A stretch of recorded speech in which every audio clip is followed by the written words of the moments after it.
এত বেশি এরা জুলুম জাতিটার উপর করেছিল যে শিশু, আবাল, বৃদ্ধ, বনিতা সবাই ছিল অতিষ্ঠ এবং ক্ষিপ্ত। তাই তারা মনের ঝাল মিটিয়ে মানুষগুলোকে খুন করেছে। কয়দিন হলো ভাই? মাত্র 4 মাস, 3 দিন বা 4 দিন। এই সময়ের ভিতরে এরা মিথ্যাচার শুরু করে দিয়েছে।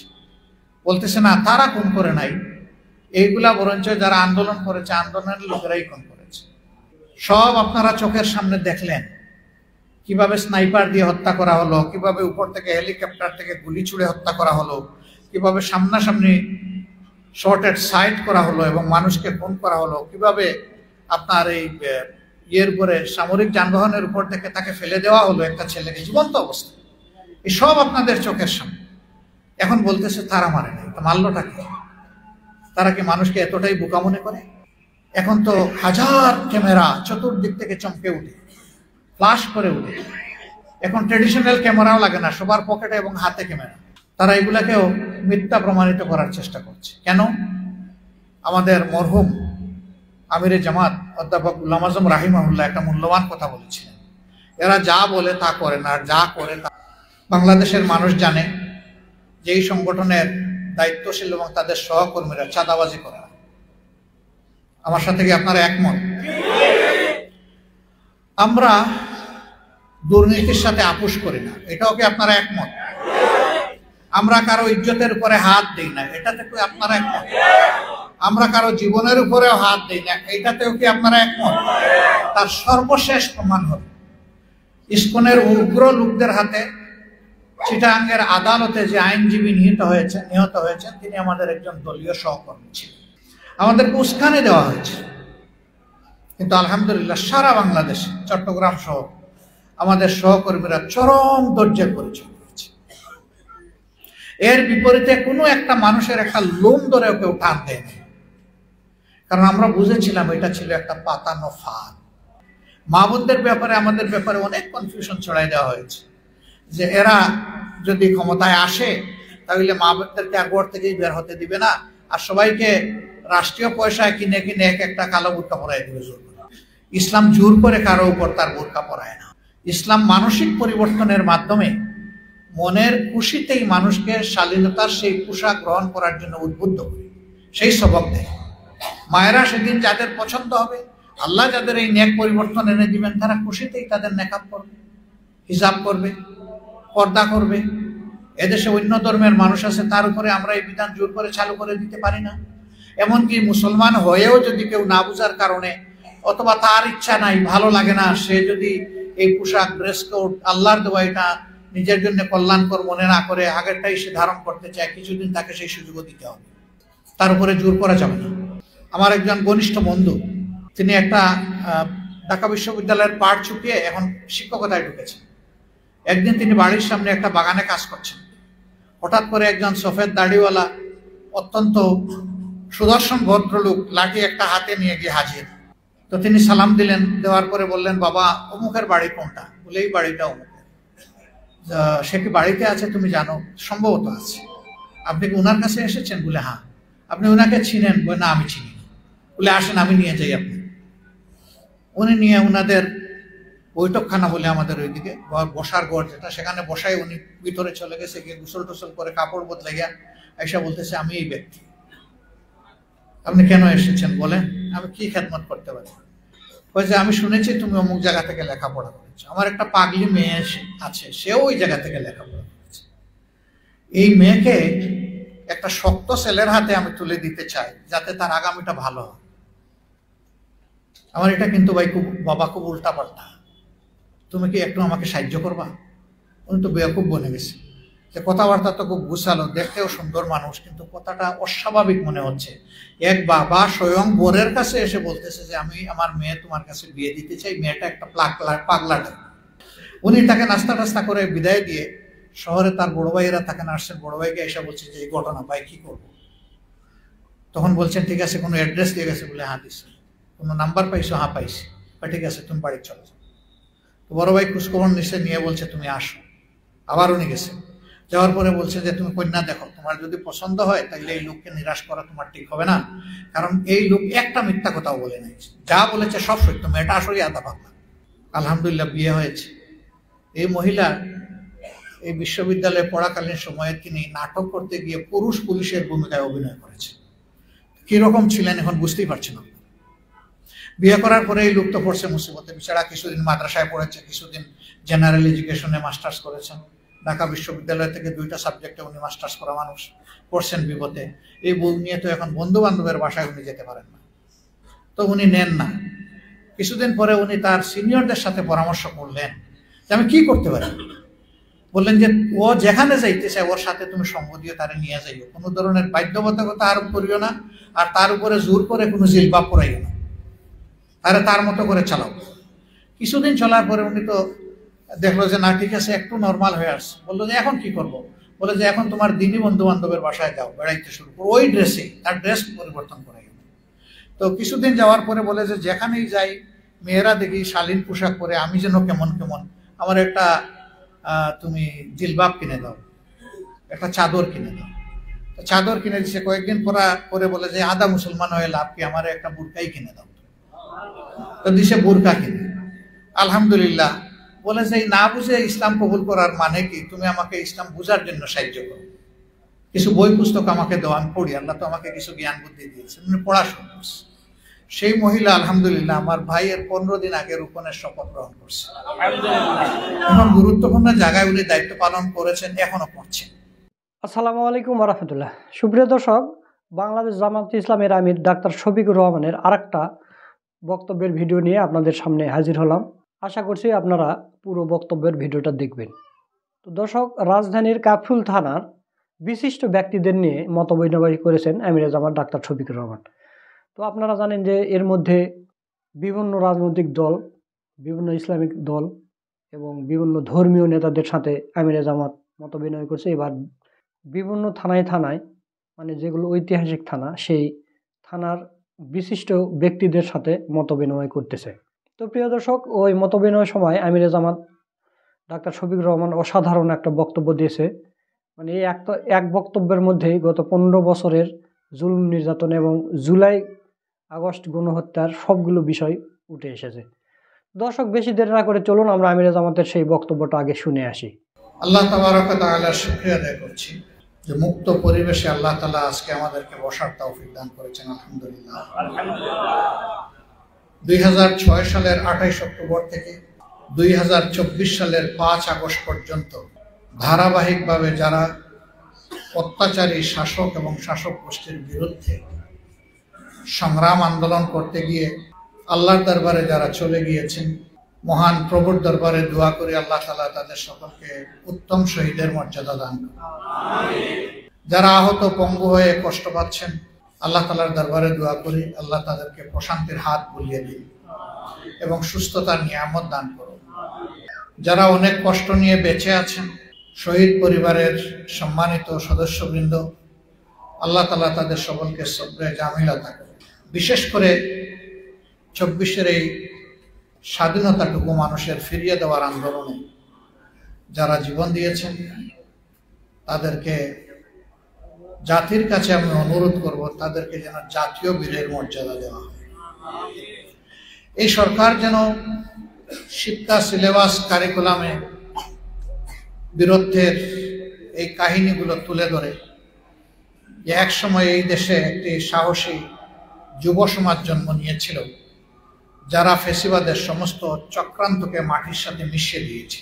তাদের এই বীরত্ব গাথা যদি আমাদের আগামী দিনের শিশু পাঠকরা জানতে পারে, তাহলে তাদের মধ্য থেকেও বীরের জন্ম হবে ইনশাআল্লাহ। একটা জাতিতে যত বেশি বীর জন্মাবে, জ্ঞানী লোক জন্মাবে, তত বেশি একটা জাতি সামনের দিকে এগিয়ে যাবে। আমরা এমন একটি জাতি প্রত্যাশা করি। আমরা জানি গত 15.5 বৎসরে জাতির উপর দিয়ে কি তাণ্ডবটা চালানো হয়েছে, একথা আর বারবার বলার প্রয়োজন নেই, এটা এখন প্রতিষ্ঠিত সত্য। ফেসিবাদীরা এতটাই অপকর্ম করেছে যে তারা হঠাৎ করে এরকম চলে যাবে হয়তো বা এটা তারা কল্পনাও করে। এটাও ঠিক যে আমরাও কল্পনা করি, কিন্তু আল্লাহ তাআলার আমাদের কল্পনায় না থাকলেও আল্লাহ তাআলার পরিকল্পনায় ছিল এবং শেষ পর্যন্ত রাব্বুল আলামিনের পরিকল্পনাই বাস্তবায়িত হয়েছে। তারা এমনভাবে দেশ চালালেন যেন তারা এই দেশের মালিক আর আমরা সবাই ছিলাম ভাড়াটিয়া। তাদের হাবভাবগুলো এরকমই ছিল। বরঞ্চ ভাড়াটিয়ারও একটা মর্যাদা থাকে, সেখানে ওই মর্যাদাটাও দেশবাসীকে তারা দিতে ব্যর্থ হয়েছে। তারা ক্ষমতার প্রথম দিন থেকেই শুরু করে তারা মানুষের রক্ত নিয়ে খেলেছেন। সেনাবাহিনীর অফিসারদের রক্ত দিয়ে সেই যাত্রা ক্ষমতায় আসার পর শুরু হয়েছে।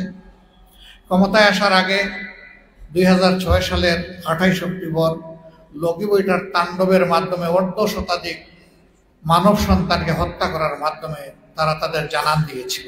এরপরে 2 বছরের অস্বাভাবিক অসাংবিধানিক একটি সরকারের হাত ধরে বোঝাপড়া করে তারা ক্ষমতায় এসেছিল। প্রথম আঘাত দিয়েছে এদেশের স্বাধীনতা সার্বভৌমত্বের প্রতীক আমাদের প্রিয় দেশপ্রেমিক সেনাবাহিনীর। তাদেরকে খুন করার পরে তারা আঘাত দিয়েছে জামাত ইসলামী। এই দুইটা দেশপ্রেমিক শক্তির উপর যখন আঘাত আসে, দেশবাসী চুপ ছিল। আপনারা সবাই সাক্ষী। কেউ নিজের জায়গা থেকে বিবেক দিয়ে প্রতিবাদ করেনি। প্রথমটাই ছিল হতভম্ব, আর দ্বিতীয়টায় মনে করেছে ভূমিকম্পটা জামাতের উপর দিয়ে চলে যাক, জাতি বেঁচে যাক। কিন্তু বুঝে না, ভূমিকম্প আসলে কাউকে চেয়ে আঘাত দেয় না, নির্বিশেষে সবার জন্য এই বিপদ ডেকে আনে। সেই দিন আমরা আমাদের সহযাত্রী অন্যান্য দলকে বলেছিলাম, যুদ্ধটা আমাদেরকে নিয়ে শুরু হয়েছে, এখানেই শেষ করুন, সবাই আমাদের পাশে দাঁড়ান, নইলে একসময় এই যুদ্ধ সবাইকে আক্রান্ত করবে। তারা যদি আমাদেরকে দুর্বল করতে পারে, তাইলে আর কেউ দেয়াল সামনে তুলে দেওয়ার সাহস করবেন না, এবং সেটাই বাস্তবে হয়েছে। পরবর্তী বছরগুলোতে সেটাই আমরা গভীর বেদনার সাথে প্রত্যক্ষ করেছি। সবাই আমরা আক্রান্ত হলাম, যারা বিরোধীদের ছিলাম।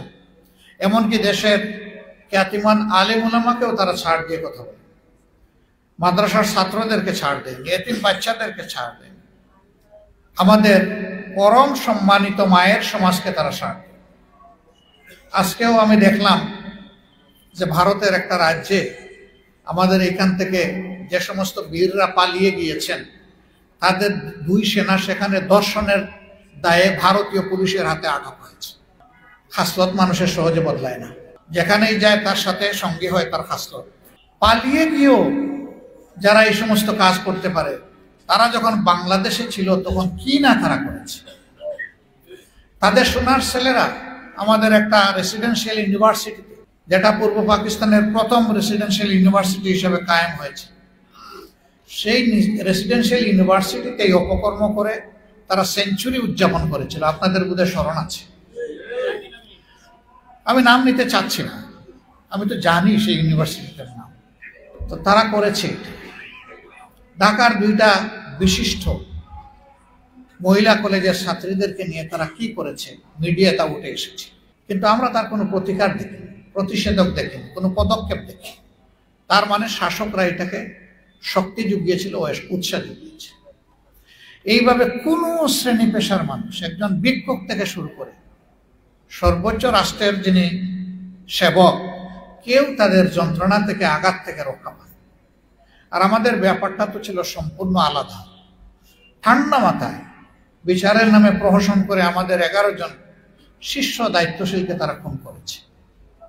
5 জনের ফাঁসি, বাকিদেরকে জেলের ভিতরেই তারা মৃত্যুর দিকে ঠেলে দিয়েছে।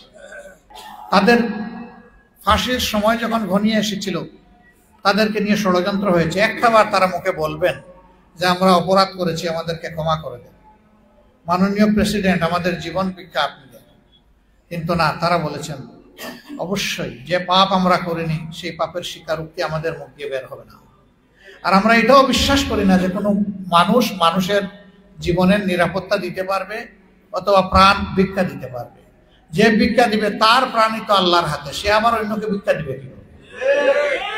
আলহামদুলিল্লাহ, সেই অদ্ভুত ঈমান নিয়ে তারা একদম হিমালয় পর্বতের মতো মাথা উঁচু করেই দাঁড়িয়েছিলেন। কোনো অপশক্তির কাছে, অন্যায়ের কাছে তারা মাথা নত করেননি। তারা আমাদেরকে সম্মানিত করেছেন, জাতিকে সম্মানিত করেছেন।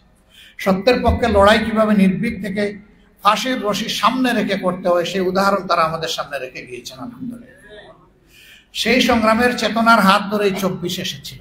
আপনারা দেখেছেন এখানে আমাদের সন্তানেরা স্লোগান দিয়েছে, বুকের ভিতরে তুমুল ঝড়, বুক পেতেছে গুলি কর। সেই ঝড়টা কি ছিল? সেই ঝড়টা ছিল তারা প্রত্যেকটি দেশের জাতির যুব সমাজ অন্যায়ের বিরুদ্ধে সবসময় রুখে দাঁড়ায়। তারা দেখেছিল যে অন্যায়ের সৈলাবে গোটা দেশ ভেসে যাচ্ছে, দুর্নীতি চতুর্দিকে গ্রাস করে ফেলেছে, স্বজনপ্রীতির জ্বালায় জাতি অতিষ্ঠ, একটা পরিবার একটা গোষ্ঠীর কাছে গোটা জাতি বন্দী, কোটার নামে তাদের মেধার অধিকার কেড়ে নেওয়া হয়েছে। এই সমস্ত দেখে আমাদের যুব সমাজ তারা বিদ্রোহী হয়ে উঠেছে। 15.5 বছরের লাগাতার ত্যাগ তিতিক্ষা কুরবানি আন্দোলন সব কিছুর নির্যাস ছিল এই বছরের জুলাই 1 থেকে আগস্ট 5। এখন আর আগস্ট 5 বলে না, সবাই বলে 36 জুলাই। কেন বলে? ওই 1 তারিখের ধারাবাহিকতায় ওটাকে কাউন্ট করতে চায়। এই ঘটনায় আমাদের 2000-এর কম বেশি কলিজার টুকরা সহকর্মীরা দুনিয়া থেকে বিদায় নিয়েছে, জাগ্রত নাগরিকরা বিদায় নিয়েছে, আমাদের সন্তান সন্ততিরা বিদায় নিয়েছে, কুলের শিশুও বিদায় নিয়েছে, এমনকি অন্তঃসত্ত্বা মাও বিদায় নিয়েছে। অনেকে আহত এবং পঙ্গু হয়েছে। যারা বিদায় নিয়েছেন তাদের বাড়িতে, তাদের পরিবারের কাছে আমরা যাওয়ার চেষ্টা করেছি, তাদেরকে সান্ত্বনা দেওয়ার, তাদের পাশে দাঁড়ানোর আমাদের অঙ্গীকার ব্যক্ত করার। আর যারা আহত হয়েছে তাদেরকে আমরা হাসপাতালগুলা এবং বাড়ি বাড়ি ঘুরে দেখার চেষ্টা করেছি। হাসপাতালে যখন ঢাকা মেডিকেল কলেজে আমরা 7 তারিখে গেলাম, তখন রক্ত গায়ে লেগে আছে, হাত কাটা পড়ে গেছে, পা কাটা পড়ে গেছে, 2 চোখে দেখছে না। সেই লোকদের পাশে যখন বসে জিজ্ঞেস করলাম যে এই মুহূর্তে তোমার কেমন লাগছে, বলে যে খুবই ভালো লাগছে। তোমার কাটা হাত, কাটা পা, তোমার হারিয়ে যাওয়া চোখ, তারপরে তুমি কিভাবে বলছো যে তুমি ভালো আছো? বলে যে কারণে লড়াই করেছিলাম আমাদের লড়াই সফল হয়েছে।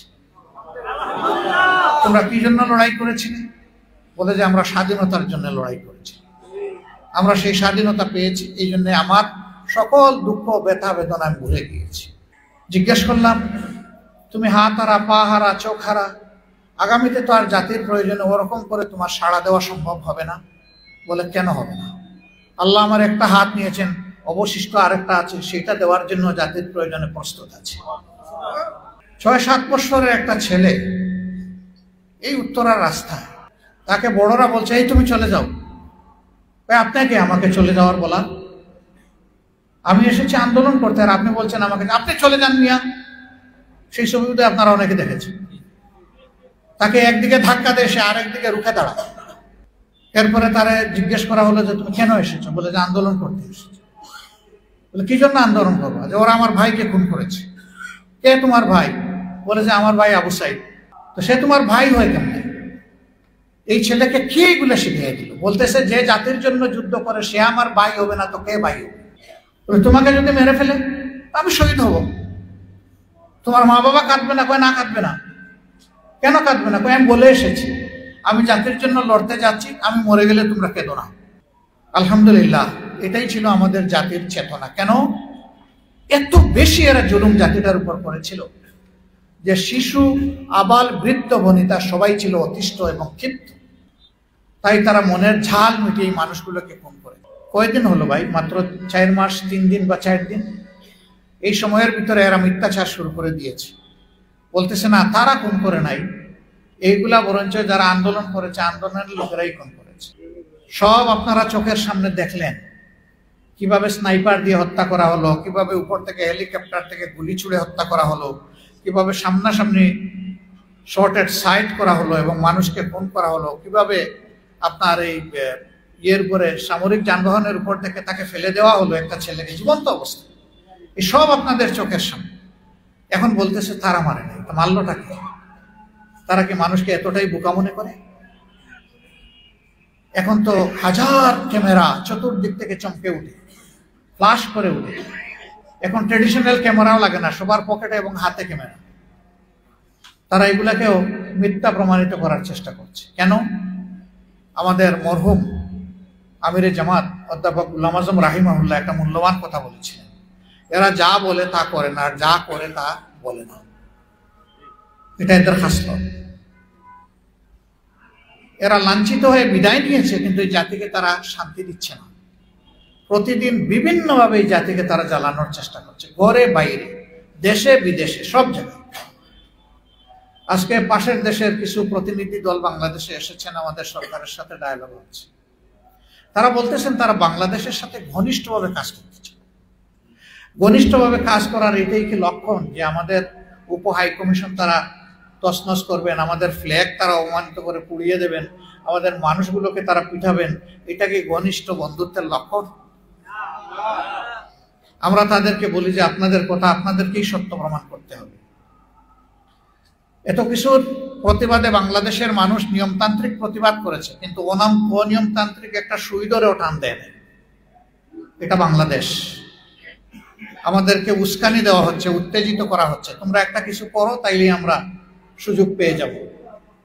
বাংলাদেশের মানুষের মতো এত পুড় খাওয়া জাতি দুনিয়া খুব কমই আছে। পুড় খেতে খেতে আমাদের যে শিক্ষা হয়েছে, আর সহজে আমাদেরকে ছেলে বুলানো সম্ভব নয়। তারপরে একটা কথা আছে, how far and how much, কত দূর পর্যন্ত এবং কতটুকু হলে আমরা ধৈর্য দেব। আর সবকিছুর একটা সংজ্ঞা আছে, সেই পর্যন্ত আমরা ধৈর্য দেব। সম্মানিত ভাইয়েরা, দেশটা একটা গুরুত্বপূর্ণ সময় এখন অতিক্রম করছে। ইসকনের বাড়াবাড়ি এবং ভারতের অপপ্রচার দুইটাকে কেন্দ্র করে কিছুদিন আগে মাননীয় প্রধান উপদেষ্টা এদেশের ফেসিবাদ বিরোধী, সাম্রাজ্যবাদ বিরোধী সকল রাজনৈতিক দলকে তিনি দাওয়াত করেছিলেন। আমাদের জানা মতো সবাই গিয়েছে। আমরা সবাই এক বাক্যে আওয়াজ তুলেছি, আমরা সকল প্রকার ফেসিবাদ এবং অপপ্রচারের বিরুদ্ধে। আমরা আমাদের দেশের স্বাধীনতা এবং সার্বভৌমত্বের পক্ষে, এবং আমরা ইউনাইটেড। আমরা জাতিকে বিভক্ত করতে দেব না। পরের দিন আপনারা দেখেছেন বিভিন্ন ধর্মের যারা গুরুত্বপূর্ণ সম্মানিত ব্যক্তিবর্গ, তাদেরকে নিয়ে আবার প্রধান উপদেষ্টা একটা সেশন করেছে। সেখানে তারা সবাই বলেছে আমরা কারো উস্কে দেওয়া সাম্প্রদায়িকতার এই দ্রব্য আমরা কবুল করব না, কিনব না। আমরা শান্তিতে আছি, আমরা শান্তিতে থাকতে চাই, এবং দেশের বিরুদ্ধে যত ষড়যন্ত্র আছে আমরা ধর্ম নির্বিশেষে সবাই এগুলা রুখে দেব। আলহামদুলিল্লাহ, ওরা যত আঘাত দেবে জাতি তত মজবুত হবে। তবে আমরা চাই না আমাদের প্রতিবেশী আমাদেরকে এরকম কষ্ট দেবে। আমরা চাই তারা আমাদের সাথে ভালো ব্যবহার করুক, আমরাও তাদের সাথে ভালো ব্যবহার। আমাদের একটা পারস্পরিক বোঝাপড়ার ভিতর দিয়ে চলা উচিত, যাতে উভয়ের সম্মান এবং স্বার্থ সংরক্ষণ হয়। একতরফা আর কোনো কিছু বাংলাদেশের মানুষ আর মেনে নেবে না। এই যুগের অবসান হয়েছে, ইনশাআল্লাহ সে যুগ আর ফিরে আসবে না। এখন সমতা এবং সম্মানের ভিত্তিতে হবে সবার সাথে আমাদের সম্পর্ক। আমরা কাউকে কষ্ট দিব না, কেউ আমাদেরকে কষ্ট দেব তাও আমরা বরদাস্ত করব না। আমাদের অবস্থান একেবারে লাউড এন্ড ক্লিয়ার, এখানে কোনো অস্পষ্টতা নেই। বাংলাদেশ জামাতে ইসলামী হাজার জাতের ষড়যন্ত্র অপপ্রচারের শিকার। বিশেষ করে 15.5 বছর আমরা জাতির সামনে আসতে পারিনি, কথা বলতে পারিনি।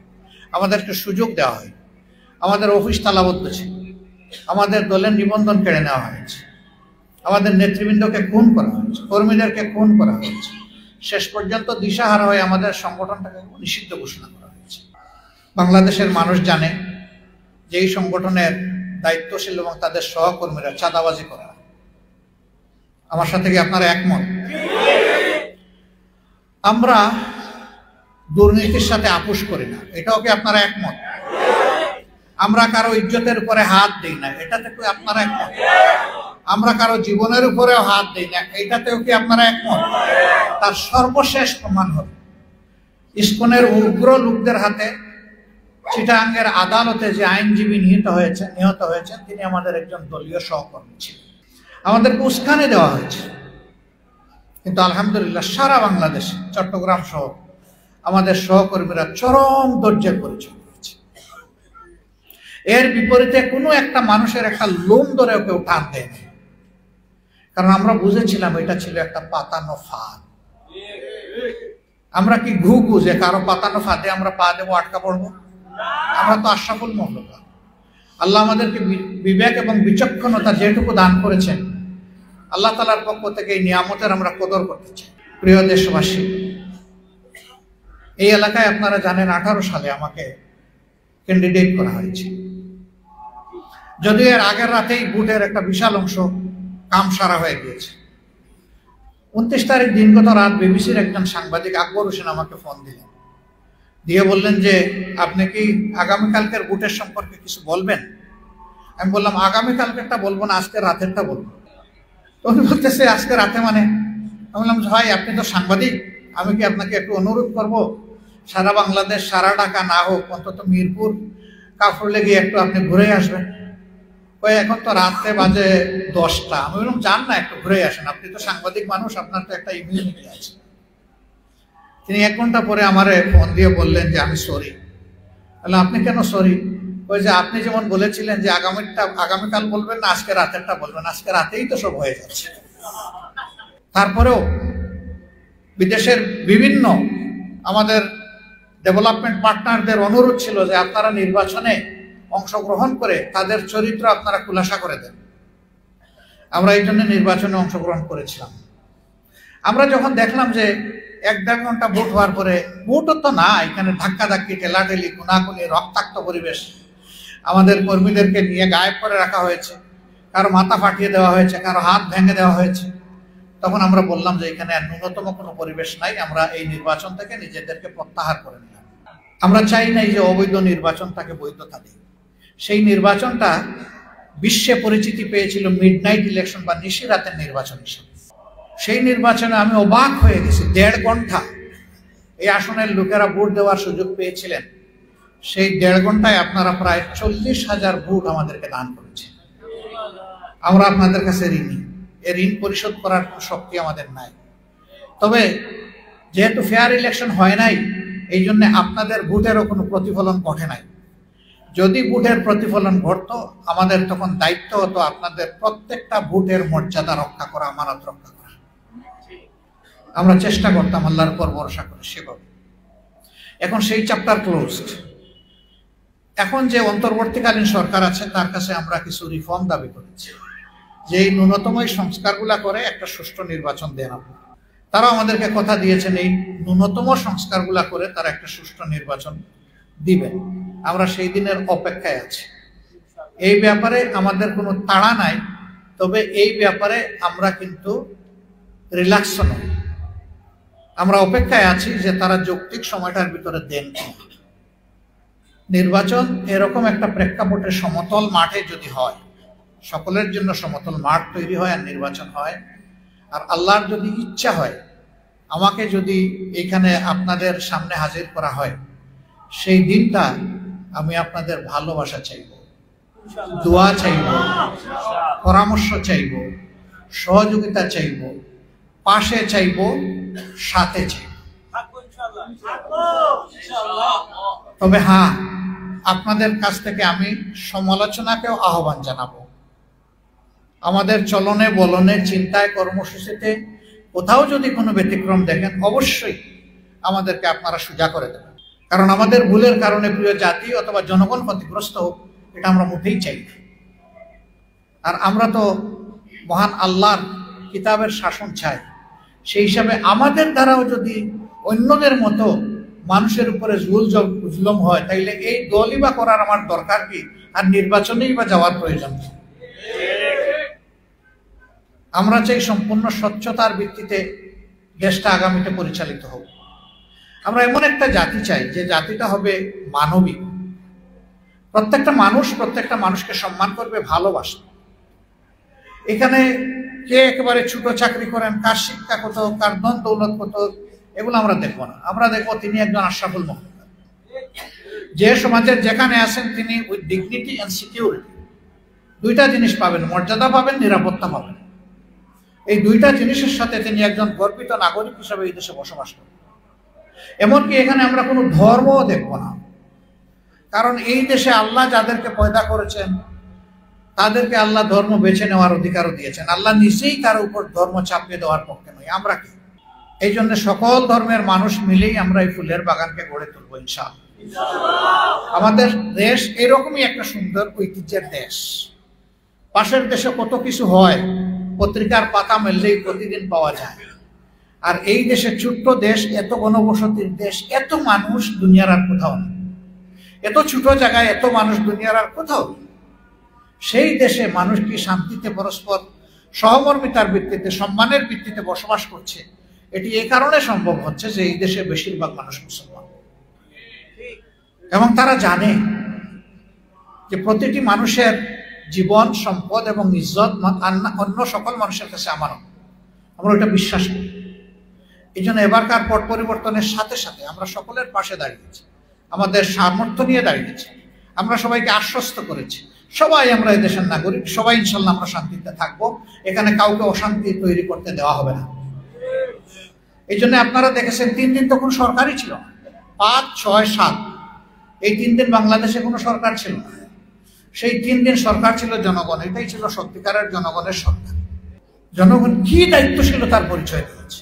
তাদের কেউ কেউ আগে বলেছিলেন আওয়ামী লীগের যে আমাদের ক্ষমতা হারালে অথবা আমাদের শাসন ব্যবস্থার পতন হলে 2 দিনে 5 লক্ষ লোক মারা যাবে। আল্লাহর মেহেরবানি তার কিছুই হয়, এটা আল্লাহ তাআলার খাস মেহেরবানি। যাদের অনেক নেতারা জনগণের হাতে ধরা পড়েছে, কিন্তু তারা যেভাবে খুনের নেশায় বিভোর ছিলেন, জনগণ কিন্তু এই দায়িত্বহীনতার পরিচয় দেয়নি। আমাদের 18 কোটি মানুষ কিন্তু দায়িত্বশীলতার পরিচয় দিয়েছে। আমরা তো এমনই একটি সমাজ চাচ্ছি। আমাদের দেশে শিক্ষা প্রতিষ্ঠান থেকে আমাদের ছেলেমেয়েরা বের হয়, মা বাপের আশা সে বের হয়ে পরিবারও সেবা করবে, জাতিরও সেবা করবে, কিন্তু বের হওয়ার পরে তার মেধা যোগ্যতা যতটুকু আছে তার মূল্যায়ন হয় না। এই অফিস থেকে ওই অফিসে, এই ইন্ডাস্ট্রি থেকে ওই ইন্ডাস্ট্রিতে, এই ক্ষেত্র থেকে ওই ক্ষেত্রে দৌড়াদৌড়ি করতে করতে হতাশায় লিপ্ত হয়। কেউ কেউ তো আত্মহত্যার পথ পর্যন্ত বাছাই করে। আবার যে শিক্ষা তাদের হাতে তুলে দেওয়া হয় এক টুকরা কাগজের মাধ্যমে, সার্টিফিকেট দিয়ে, সেই শিক্ষাও দুনিয়ার সাথে প্রতিযোগিতা করে টিকার শিক্ষা নয়। ওই শিক্ষার সাথে আবার নৈতিক শিক্ষাটাও নির্বাসনে পাঠিয়ে দেওয়া হয়েছে। নৈতিক শিক্ষার লেশ পাত্রও নাই। মানুষকে ভোগবাদী প্রাণী হিসেবে গড়ে তোলার জন্য শিক্ষা দেওয়া হচ্ছে।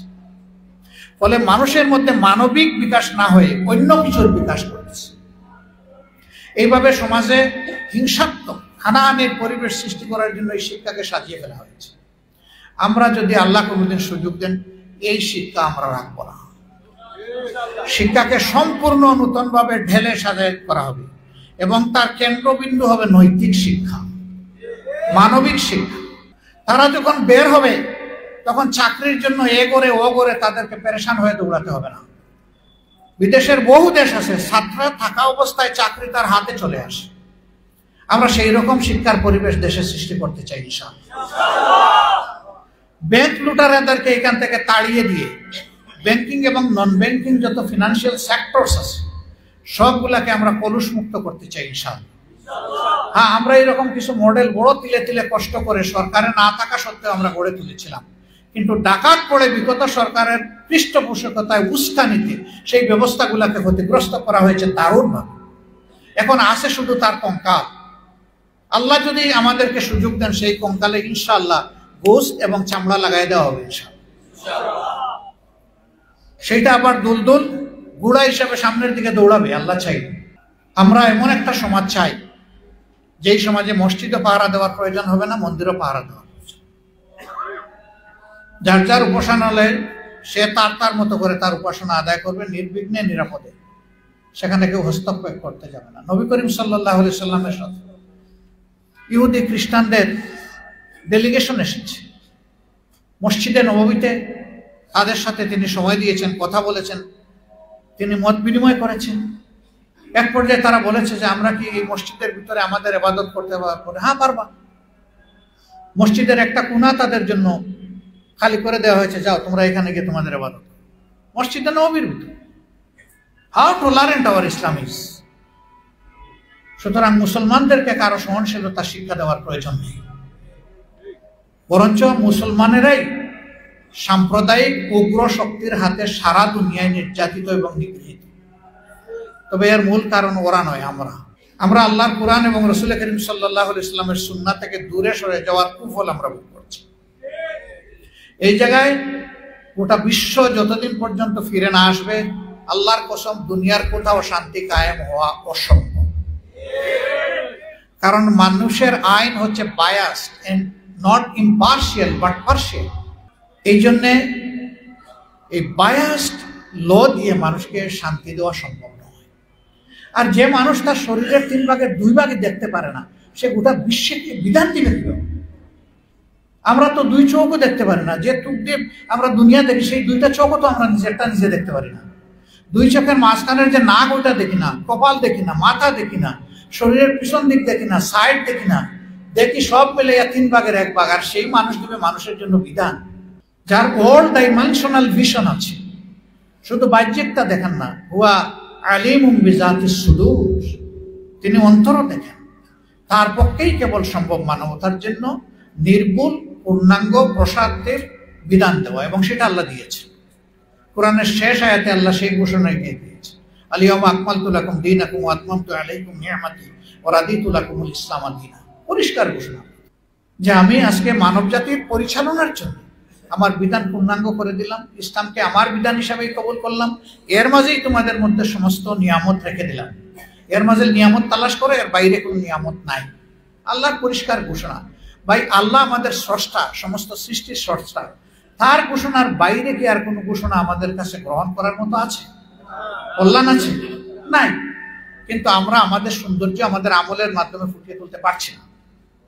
প্রত্যেকটি মুসলমান হবে অন্য মানুষের জন্য উপকারী। খায়রুন নাস মাইয়ানফাউন নাস, রাসূলুল্লাহ সাল্লাল্লাহু আলাইহি ওয়াসাল্লামের পরিষ্কার কথা। মানুষের মধ্যে সেই উত্তম যে অন্যের কল্যাণ করে।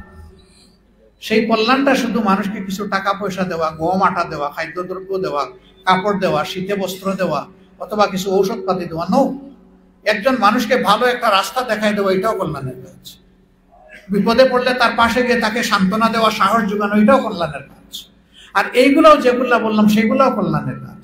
এই সব মিলে হবে মানবতার প্যাকেজ, এবং এইটা পরিচালনা করবে মুমিন মুসলমান। আমরা বাংলাদেশকে এমন একটা বাংলাদেশ হিসেবে করতে চাই।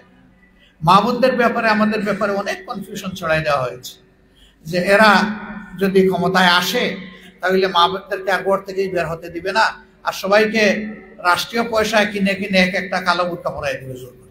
ইসলাম জোর করে কারো উপর তার বোরকা পরায় না। ইসলাম মানসিক পরিবর্তনের মাধ্যমে মনের খুশিতেই মানুষকে শালীনতার সেই পোশাক গ্রহণ করার জন্য উদ্বুদ্ধ করে, সেই সবক দেয়। মায়েরা সেদিন যাদের পছন্দ হবে, আল্লাহ যাদের এই নেক পরিবর্তন এনে দিবেন, তারা খুশিতেই তাদের নেকাব করবে, হিজাব করবে, পর্দা করবে। এদেশে অন্য ধর্মের মানুষ আছে, তার উপরে আমরা এই বিধান জোর করে চালু করে দিতে পারি না। এমনকি মুসলমান হয়েও যদি কেউ না বুঝার কারণে, অথবা তার ইচ্ছা নাই, ভালো লাগে না, সে যদি এই পোশাক, ড্রেস কোড, আল্লাহর দেওয়া এটা নিজের জন্য কল্যাণকর মনে না করে আগেরটাই সে ধারণ করতে চায়, কিছুদিন তাকে সেই সুযোগও দিতে হবে, তার উপরে জোর করা যাবে না। আমার একজন ঘনিষ্ঠ বন্ধু, তিনি একটা ঢাকা বিশ্ববিদ্যালয়ের পাঠ চুকিয়ে এখন শিক্ষকতায় ঢুকেছেন। একদিন তিনি বাড়ির সামনে একটা বাগানে কাজ করছেন। হঠাৎ করে একজন সফেদ দাড়িওয়ালা অত্যন্ত সুদর্শন ভদ্রলোক লাঠি একটা হাতে নিয়ে গিয়ে হাজির। তো তিনি সালাম দিলেন, দেওয়ার পরে বললেন, বাবা অমুকের বাড়ি কোনটা? বলে এই বাড়িটা অমুকের। সে কি বাড়িতে আছে? তুমি জানো? সম্ভবত আছে। আপনি কি ওনার কাছে এসেছেন? বলে হ্যাঁ। আপনি ওনাকে চিনেন? বলে না, আমি চিনি না। বলে আসেন আমি নিয়ে যাই আপনি। উনি নিয়ে ওনাদের বৈঠকখানা বলে আমাদের ওইদিকে বসার ঘর যেটা, সেখানে বসায় উনি ভিতরে চলে গেছে, গিয়ে গোসল টোসল করে কাপড় বদলাইয়া এসে বলতেছে, আমি এই ব্যক্তি। আপনি কেন এসেছেন? বলেন, আমি কি খেদমত করতে পারি?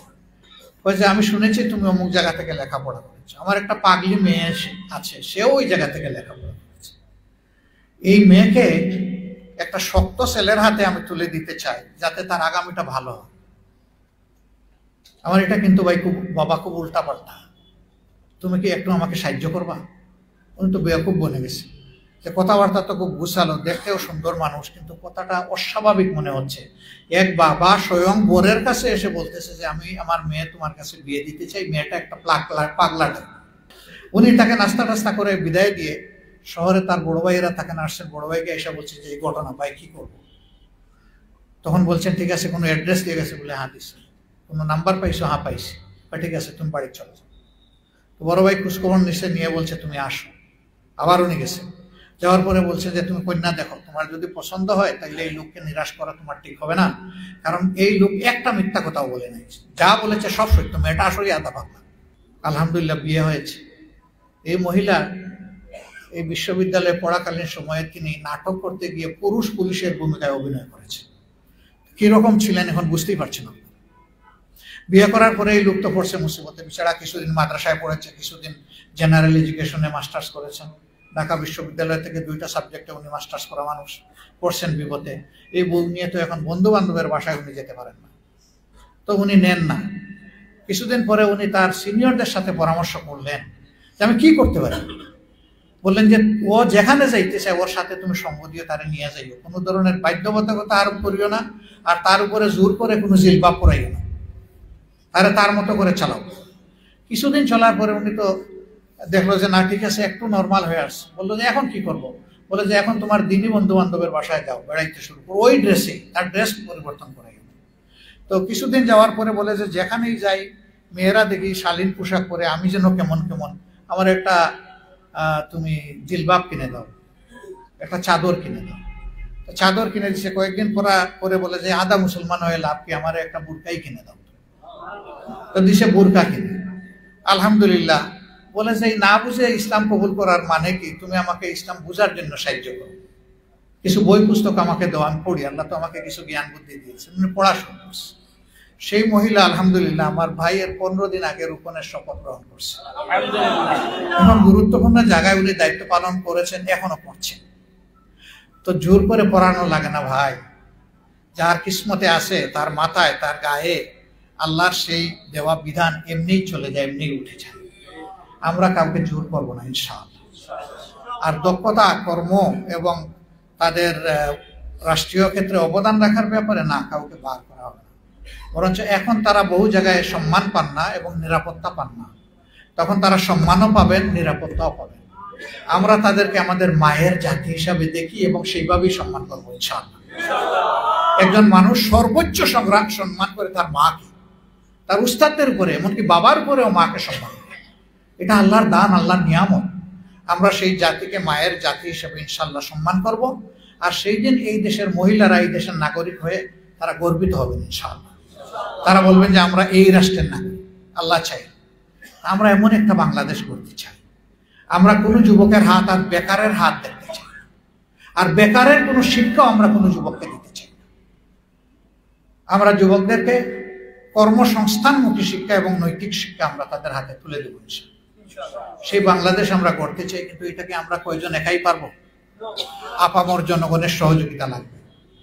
আমরা খুবই আশাবাদী আমাদের ইয়াং জেনারেশনকে, আলহামদুলিল্লাহ তারা পারবে। আমরা আমাদের এই সোনার ছেলে মেয়েদেরকে সেইভাবে গড়ে তুলবো ইনশাআল্লাহ।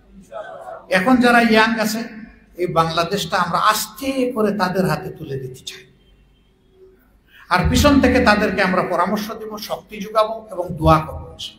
আপনারা কি তাইলে মুরব্বী যারা মন খারাপ করছেন? এই সন্তানগুলো তো আমাদের সন্তানেরা দেশ চালাবে আমাদের চোখের সামনে সুন্দরভাবে, এটা তো আমাদের আনন্দের বিষয়। আলহামদুলিল্লাহ আমরা যুবকদেরকে যুব সমৃদ্ধ একটা সমাজ আমরা গঠন করতে চাই, আল্লাহ চাই। এক ছেলেকে একবার অ্যাওয়ার্ড দেওয়া হচ্ছে, অনেক বক্তৃতা তাকে ঘিরে, তার অনেক প্রশংসা।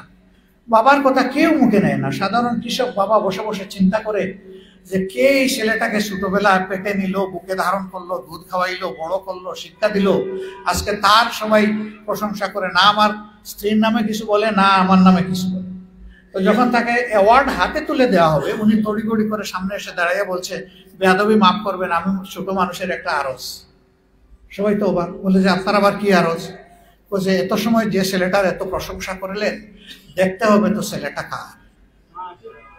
এইভাবে আঙ্গুল দিয়ে বললেন যে দেখতে হবে তো ছেলেটা কার। অর্থাৎ তিনি বুকের ছেলেকে আবার বুকে ফিরিয়ে আনলেন। আলহামদুলিল্লাহ আমরা সেইভাবে আমাদের গর্বিত সন্তানদেরকে বুকে ধারণ করে সামনে এগিয়ে যাবো ইনশাআল্লাহ। আগামীর সত্যের পথে, ন্যায়ের পথে, কল্যাণের পথে একটা মানবিক সমাজ গঠনের পক্ষে আপনাদের সকলের আবারও দোয়া, ভালোবাসা, সহযোগিতা চেয়ে আমার কথা এখানেই শেষ করছি। আজকে কষ্ট করে এসেছেন, আমাদের কথা শুনেছেন, দোয়া করবেন যে কথাগুলো বললাম এটার উপরে যেন আমল করতে পারি। দোয়া করবেন এই কথা যেন জাতির কল্যাণে লাগে। আসসালামু আলাইকুম ওয়া রাহমাতুল্লাহ। দর্শক, আপনারা আমিরা জামাতের বক্তব্যটা শুনলেন। তো আমিরা জামাতের আজকের এই বক্তব্যটা আপনাদের কাছে কেমন লেগেছে তা অবশ্যই কমেন্ট করে জানিয়ে দেবেন। আর ভিডিওটা ভালো লাগলে লাইক করবেন, শেয়ার করবেন। নিত্য নতুন জামাত শিবিরের আপডেট ভিডিও পেতে অবশ্যই আমাদের চ্যানেলটা সাবস্ক্রাইব করে রাখবেন। সকলকে ধন্যবাদ। আসসালামু আলাইকুম ওয়া রাহমাতুল্লাহ।